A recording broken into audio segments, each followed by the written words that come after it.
Bismillahirrahmanirrahim. Assalamualaikum warahmatullahi wabarakatuh. Waalaikumsalam warahmatullahi wabarakatuh.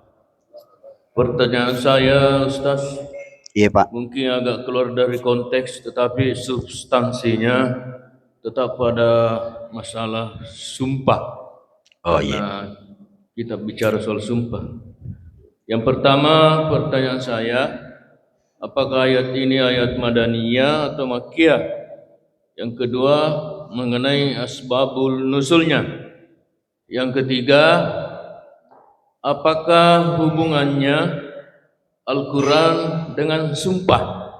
Maksud saya begini, setiap ada pejabat yang dilantik, rohaniawan atau rohaniwan ditugaskan untuk mendampingi yang bersangkutan yang dilantik untuk pegang Al-Quran di atas kepala yang dilantik.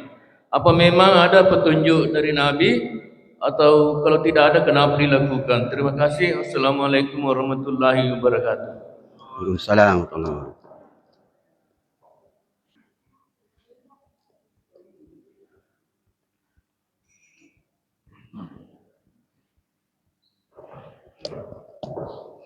Bismillahirrahmanirrahim. Tentang surah Al-Lail ini, jumhur ulama mengatakan dia Makkiyah. Makkiyah. Sekalipun sebagian ulama dalam ilmu tafsir mengatakan ada yang Madaniyah, tetapi yang paling kuat adalah surah Al-Lail ini secara khusus adalah Makkiyah. Dan sebagai tambahannya untuk itu, bahwa umumnya surah-surah yang ada di juz 30 itu Makkiyah Pak. Rata-rata juz 30 itu Makkiyah. Kemudian asbabun nuzulnya tidak disebut ada asbabun nuzulnya. Ya. Sebagai tambahannya bahwa tidak semua ayat atau surah dalam Al-Quran ada asbabun nuzulnya. Jadi ada yang turun begitu saja sebagai pemberitaan kepada Nabi Sallallahu Alaihi Wasallam, dan ada memang yang ada asbabun nuzulnya. Itulah sebabnya kalau kita membuka kitab-kitab yang ada yang misalnya tentang asbabun nuzul, itu tidak banyak Pak, tidak banyak. Itu kira-kira tidak sampai sepertiga Al-Quran itu ada asbabun nuzulnya. Yang ketiga, tentang sumpah yang berkenaan dengan cara sumpah pejabat di Indonesia. Tidak ada tuntunannya seperti itu memang.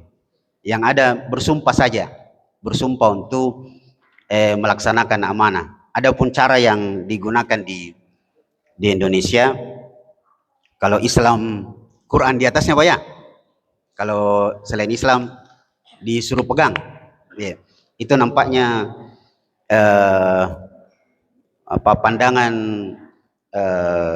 ulama di zaman Soeharto kayaknya itu Pak, dimulai seperti itu. Tapi secara umum dalam agama kita bersumpah dengan cara itu ndak begitu caranya bersumpah.